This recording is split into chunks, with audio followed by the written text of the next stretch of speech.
Kedatangan tamu positif COVID-19 asal Larantuka membuat Dinas Pendidikan Kota Kupang mengambil langkah serius dengan mengeluarkan himbauan untuk melarang kegiatan belajar mengajar secara tatap muka. Himbauan dikeluarkan dalam bentuk video dan dikirim ke seluruh jenjang pendidikan di Kota Kupang, baik PAUD, TK, SD, hingga SMP.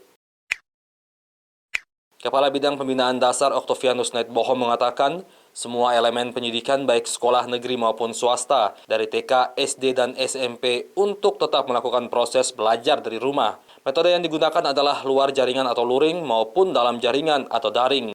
Sesuai dengan fakta kondisi real bahwa Kota Kupang kembali pada zona merah dan mengacu pada surat keputusan bersama 4 Menteri yang telah menegaskan bahwa daerah yang zona merah atau zona orange, satuan pendidikan yang berada di daerah tersebut dilarang melakukan pembelajaran dalam bentuk tatap muka.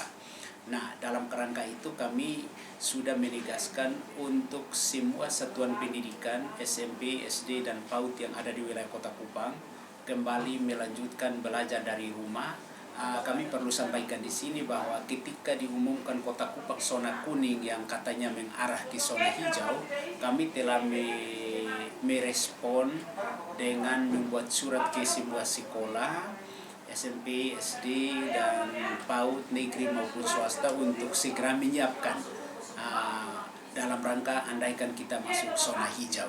Karena di penegasan dari SKB 4 Menteri mengatakan bahwa hanya daerah yang zona hijau yang bisa melaksanakan pembelajaran dalam bentuk tatap muka di kelas, tetapi harus memenuhi 3 syarat. Jadi bayangkan zona hijau tapi ada syarat yang ketat, yaitu harus ada izin dari kepala daerah, harus ada persetujuan orang tua atau wali siswa, dan harus lengkap protokol. Sementara itu, bagi sekolah yang telah mengajukan permohonan untuk dilakukannya tatap muka tidak diizinkan oleh Dinas Pendidikan. Pihak sekolah diminta untuk melakukan evaluasi terhadap proses belajar offline maupun online untuk menemukan perbaikan atau inovasi. Proses belajar dengan 2 metode dimaksud tetap berjalan baik dengan tidak mengejar target belajar atau ketentuan belajar secara ideal. Sendiri belum tidak ada yang keberatan ya? Memang awalnya ketika kita di zona kuning, banyak sekolah-sekolah swasta yang telah mengajukan permohonan untuk kalau bisa mereka belajar di sekolah.